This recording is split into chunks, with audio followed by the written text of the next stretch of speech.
We are broadcasting live, and this is part of my interview series with leaders that matter. And give people a little snapshot. Who is Carmine, and what is your secret gift?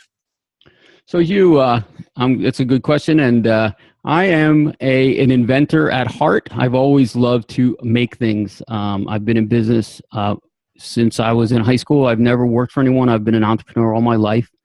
And I've always had a knack for looking and finding the next thing, either making it, breaking it, or inventing it. And that's kind of my little knack of doing things. I either make a business or I'll find somebody who's doing something and help them make it better. Yeah, other people talk about your superpower and all of that. I just think you have a gift, and because you have that gift, you're in business.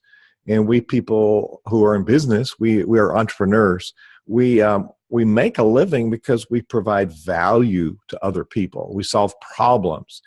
And I wanted to have you on my podcast series. This is called Orchestrating Success. And people that are watching this can view it, can go to Orchestrating Success on the iTunes store, or Hubaloo Podcast, hubaloo-podcast.com, and see all the episodes. And this will be there. It'll be in the 50s as far as the number of episodes. Right. And Carmine and I have met each other over the years and just gotten reconnected. And we help people achieve their goals. I do it through creating the business strategy, and Carmine helps them figure out what to do with their brilliant invention. And Carmine, there's some unique things about entrepreneurs, but there are even more unique things about entrepreneurs who are inventors.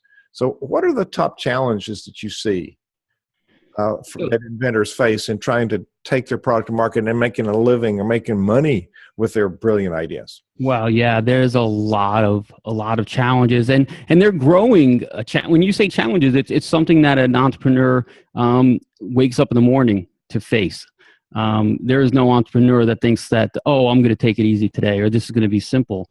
And an entrepreneur who chooses to invent or create a product is a person who's going to face a lot of challenges. It's not only defining and making a product that's either never been made before or making something better, but there's a lot of challenges in getting that product out to the market, finding the right target market, getting cost control, getting manufacturing for that product, actually creating it in the right way so it operates the way it's supposed to, and then finding a store or finding TV shopping that will carry that product, and then actually making a profit because they have to build a business around it. So the sequence of thinking about that product from the beginning, I'm going to be an entrepreneur, or maybe I am an entrepreneur, and then actually taking that product through that sequence, through that process, it's very challenging to stay within those boundaries. And we need help to do it. No entrepreneur, no successful person really has ever done something great alone. That's a key phrase. No one has ever done anything great alone. That's a soundbite right there. Well, in the 30 years of working with leaders in charities and in business, it's mostly social entrepreneurs. We're doing something different. We're not working for a company. And so our skill set and our independence sometimes works against us. Because we got a brilliant idea does not mean that we're going to be successful. And so my podcast is called Orchestrating Success, which is what I'm hearing you do. The subtitle is Converting Passion to Profit. And I guess, like me, you see a whole lot of people have great ideas and great passion, but they hit a wall. So what I'd like to do is explore where some of those walls are, and what are some of the things that a reasonable entrepreneur should consider in order to put those successful people around them that you just talked about, and then having a guide for the process. So let's explore some of those themes. Out of the people that have great ideas for inventions, how many of those people would you say succeed, and what percent succeeds and what percent fails? It's and I'm not trying to be negative in any way. It is a very small amount, and the reason being there's many factors of why, and why products sometimes don't make it further than an idea phase, further than a prototyping phase. It may not be the inventor. It may be the market. It may be a commodity that you just can't overcome pricing strategies.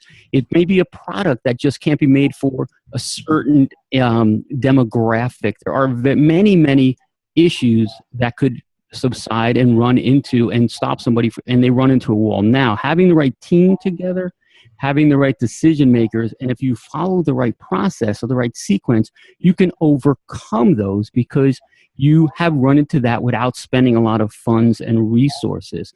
So going back to your actual question is the small amount of people who can control their emotions, not fall in love with their product. Now, when I say that, you want to be emotional about your product. It's your baby. It's your idea.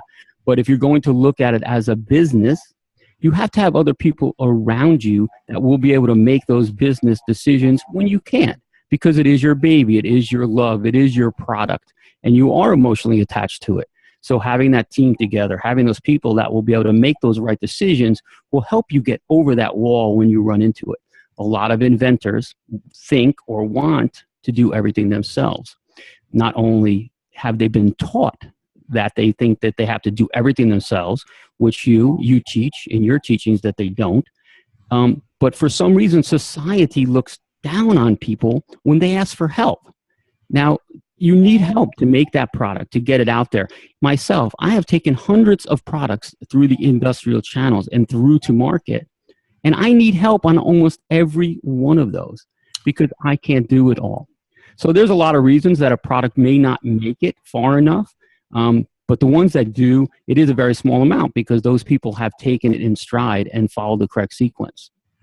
Wait a minute. You've actually taken products to market? Yeah. Nothing gets by me, brother. So your business is called Inventors Launchpad? That's correct. Is that the link, inventorslaunchpad.com? It is inventorslaunchpad.com, just how it sounds, correct. Launchpad. That's why behind you there's a rocket ship in your office. Well, my challenge when I speak to passionate inventors is that there's a strong element of denial. Like Zig Ziglar says, they think denial is a river in Egypt. And there's this thing, I've got this great thing and the world is going to beat a pathway to my door. And so why does somebody need an advisor like Carmine to help them navigate the waters when they could just probably try and figure it out themselves? Well, again, the need is really a want. If they really truly want to succeed, they need to be surrounded by good people, by a good team. As we talked about earlier, it's very, very tough to do everything on your own. Some people do succeed doing everything on their own, but some people also win the lotto. And there are people that will make it, and it will be a small percentage. The need, it isn't really a need. It's more of a want to succeed. If you want the help, if you come to the point where you say, you know, I've taken this as far as I can and I need some help, that's really what you want. I mean, you want people to kind of fall down a little bit. You want them to make a few missteps. I don't even like the word mistakes. Those missteps make them stronger. They make them smarter. But it's the people that realize that from those missteps, they need help. Those are the ones that reach out to somebody like you, somebody like us, and we can help them. We even bring in people that are going to help us help them. It's a team effort. Bringing any kind of product, even a business, building a large-scale business, you can't do it on your own. Well, and those are words of wisdom that I think fall on deaf ears. So if somebody wants to learn about what's missing, now the Baloo 1090 rule that I've created is that what you have, your knowledge, your product, your service, your book, your keynote, that's 10% of your business. 90% is all of that stuff that's under the water that holds the iceberg, the tip of the iceberg up. So the 90% is partly your business strategy, your leadership, but it's also if you have a specific channel, like I have a product, I want to go to market, and maybe everybody that's an inventor doesn't need to build a business. To speak to the leadership skills from your standpoint, I'm thinking that an inventor is a visionary person, not a tactical person. So because you got a product, does that mean you should build a business?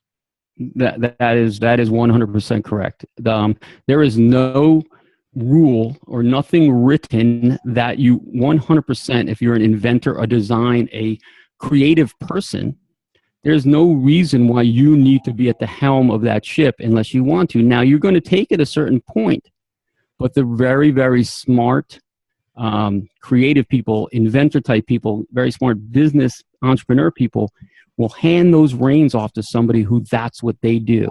And the history books are littered with companies where the person that built the company tried to take it all the way through and it just crashed. But there's also history has people where they realized they needed help and they realized that it was time to hand those reins off and hire a CEO, hire a president, hire different people that knew what they were doing. So it is the very gifted person who can see that and know when it's time to hand those reins off. That's so wise. That's so wise. And I guess the first realization from my perspective is for somebody to realize I'm a creative person. Maybe it's not my gift to run a business, and maybe I don't need to run a business. So are there other ways that people can go to market with their product and still hold that ownership of the product and make money with it and maybe get there faster than trying to build a business? Are there other options? Oh, certainly. And that's the great part about this types of industry. It's great. I mean, we have global business now because of the internet, because of the speed in which we do business.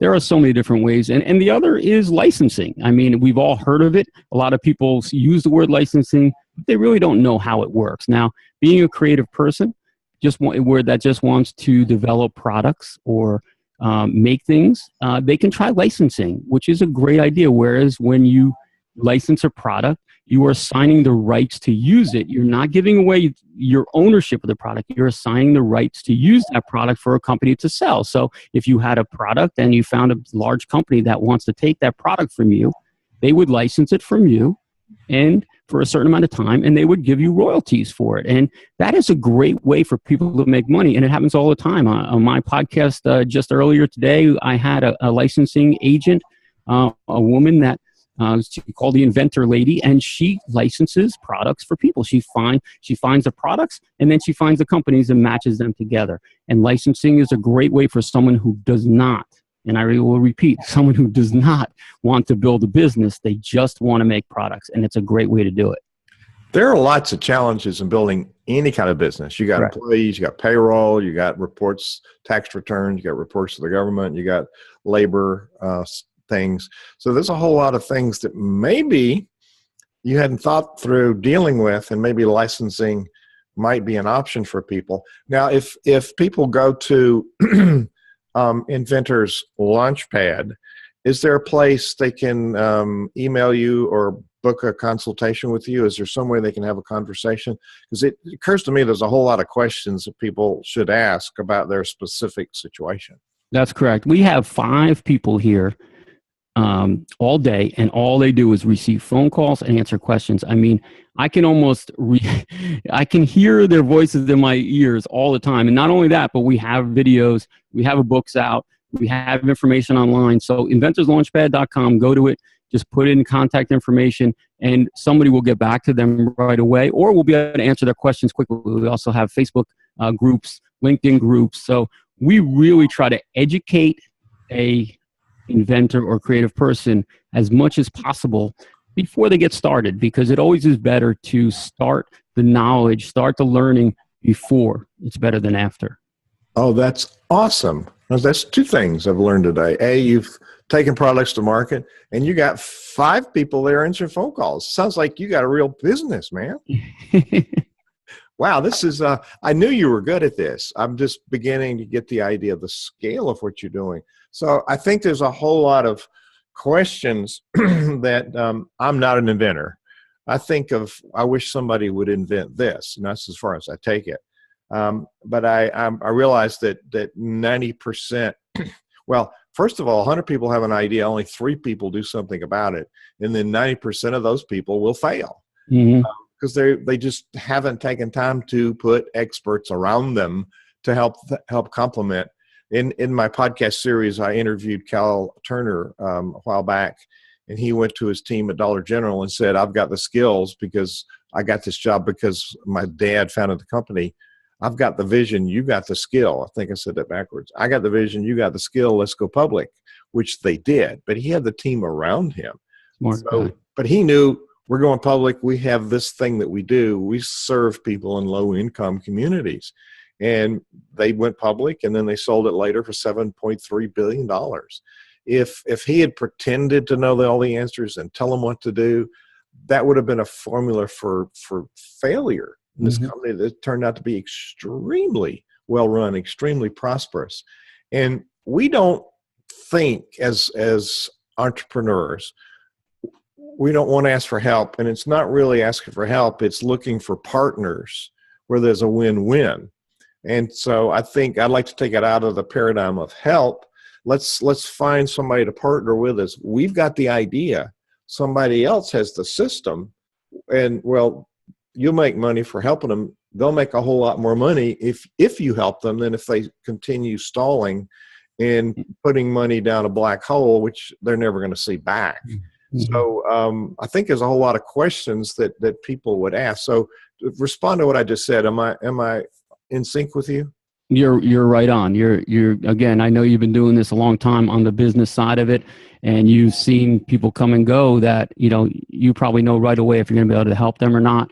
And you're right on the money. There's no doubt about it. Being able to get someone to realize that they know or don't know something, and then going out and talk to people and ask them to be on their team. It's not always a nominal thing. People like to help people in these industries and in a lot of industries.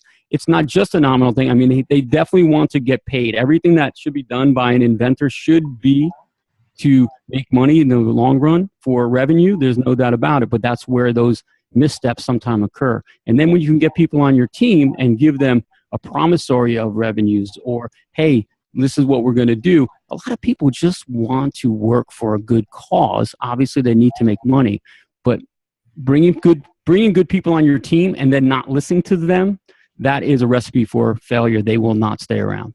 Yeah, and those are people that I can't help. They're not good. They're not coachable. Correct. So they're good coaching clients. Now, what about people that already have inventions and that's in the market, sort of? They've got a manufacturer that's offshore and they're delivering it, but it's not quite getting to the level that they expect that it should be. Are those people that ought to contact you as well? Well, yes, we can help them. There are, again, many people who can help in that sense. And there are many people, we call it, in that limbo stage where they're making some money, but they've given themselves a job. And that's good, but it's also not to the point where they want to be. It's because they just either the resources aren't there. They're trying to do it all on their own because, again, they're control maniacs or whatever it is.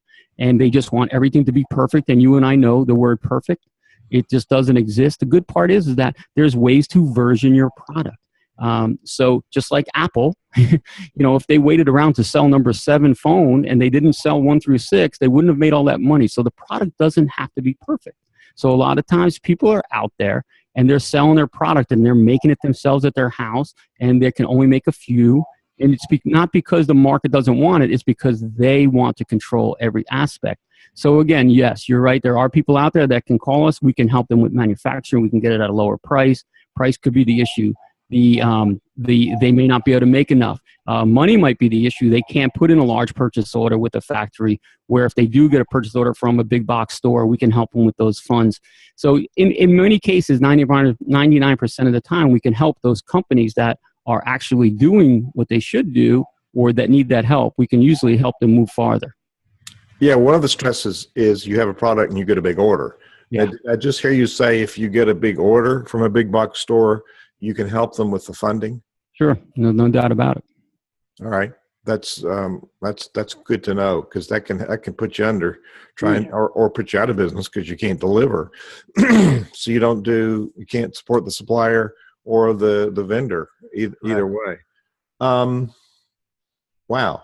Wow. So that's a revelation in itself. So a lot of questions come to mind that people might want to ask. Let me read down a list of a bunch of questions here, and I'm rather than trying to deal with them all in this podcast, what I'm thinking is when people want an interview with you, should they have thought through, what they want to receive from you? Should they have thought through some of these? So things that I see come up, and I'm sure you see up, and you've given me these. Is my product a good fit for home shopping, HSN or QVC? Should I license it or try to sell it myself through retailers? Is there a specific process, timeline, or to develop my product and get it to market? Should I look for a full patent or a provisional patent? What should I do to find investors? Do I need a advisory group? What about this crowdfunding things? And then if I go offshore to an overseas manufacturer, will they just take my idea and steal it? And then I've heard of micro manufacturing. Any of those jump out at you as the most common questions? And when people want to know how to address those, are there resources on your site to help them think through those? Yes to all of those. I can tell you that several of those questions are fearful questions that people want to know. And a lot of times those questions that you ask, several of those will hold people back from moving forward. I can tell you that a lot of people contact our office. They want to know if their product can get on HSN or QVC or even infomercials. We are connected with many of the companies.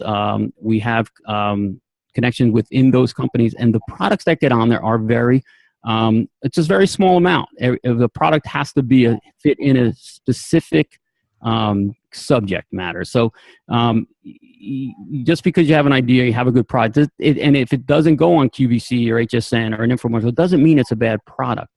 Because they're talking about dollars per minute, a product has to fit in a certain category, and that's it. So if QVC or HSN or even an infomercial turns you down, it's not because you have a bad product. It just doesn't fit in their sequence, in their category. So it's not a big deal. And a lot of people, they get very discouraged when they send a product to one of these places and they get turned down or they never hear back. And they think oh, my product isn't good. But I can tell you that we are very close with some of the large infomercials companies and the guys over at HSN and QVC. And I can tell you, we send products there all the time, and a lot of them get turned down. I mean, we had a few products on HSN last month and a month before, but 1 out of 100 products, is good. I can tell you that's good. So don't get discouraged if your product doesn't make it on one of the TV shopping channels. It's not that big a deal. You obviously know your stuff. I wanted to have you on this podcast because I see so many people that have really good stuff and they're really struggling because they're trying to figure out one thing after the other. Number one, they don't have a strategy for their business. Number two, they don't have a guide to guide them through all of these nuances that you're talking about. So even if people don't hire you, they could go to your website and learn some things about what they should be doing. But the bottom line for what I'm hearing is, why would you want to work by yourself and waste a whole lot of time and money and piss off your family when you could actually have a guide to help you step through a process? I don't get it. Do you find a lot of people just don't want to go there and just think they're going to figure it out themselves? Well, yeah, and it's nothing to be ashamed of. It's nothing to be mad at. It's people are fearful in a sense. Everyone has some type of fear in them, and sometimes they just don't want to tell somebody about their idea, or sometimes they don't want to say they made a mistake, or whatever that issue is. The faster you can overcome that, and I can tell you, we've heard almost everything here. The faster you can overcome that, the quicker we can help you, the quicker we can straighten out that and get you back in sequence. Wherever you are, whatever position you're in, if you come over to us, again, or another company that kind of does what we do, and they can help you get back into sequence, because it's so important. It's so important to get back going, because you only have a limited amount of resources. I don't care if you have investors and they're giving you money. They're only going to do that for so long, and to make sure that you are going to produce. So everybody's under the gun. Even if you get an investment money, as you know, Hugh, investment money isn't the all answer to everything. I mean, when you take investment money, you better deliver. It's a different world. You now have partners who are very interested in what you're doing. And so there's a commitment once you accept a check. I find a lot of people assume that getting money is going to fix everything. And you just hit on a big topic. No, it won't. First of all, if you're not ready to receive money, you likely won't get it. If you should get it, it's a magnifier. It magnifies good and bad. So if you're not ready, it's going to magnify that. I've seen people raise up to $10, $11 million and go through it all with products and still not be in profit. Yep. And it's the leadership piece that's a problem, but also not having a product person to help guide that whole complex process. So where do we start? This has been really helpful thinking through some challenges. The prevalent themes I'm hearing that are things that I work on in this whole podcast series is, number one, how do we orchestrate success? And we have a passion, we want to convert it to profit in all the different sense of the word. And in a product, it means monetary profit. We've got to generate money, and everything we do should be focusing on sales. You talked about HSN has to judge a product on dollars per minute. They've got a model. They really clearly understand their market and what's going to work and what's not going to work. But also here, there's other options. So for those people that have great ideas, I'm going to recommend they go to inventorslaunchpad.com and look at the resources. And you're just a real friendly face there. You've got a real genuine spirit about you, wanting to help people, and those are the kind of people I like in my network, and it's a big deal. So I appreciate you taking time to share with my podcast listeners. We this is good advice for anybody, not just inventors, because we're inventing books, we're inventing keynotes, we're inventing all kinds of services that we offer people. And I guess the takeaway for me is, why should I try to do it all myself? And you started out at the top of this by saying that the really successful people do not do it all by themselves. And 2 weeks ago, I was at the Napoleon Hill Foundation and reviewing the research that Napoleon Hill gathered from all those successful people. He defined just exactly what you're saying. They surrounded themselves with successful people. And what I see a lot is inventors hang around other broke inventors, so everybody's broke. You become like the people you hang around. And so I guess it's time to break that expectation, that model, reach out, look for partners. And I'm helping people reframe the word, look for help. And another thing you highlighted, you've given a lot of good sound bites here. We do things that don't work.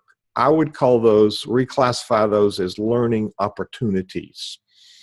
Those are chances to get smarter, only if we pay attention and do something different.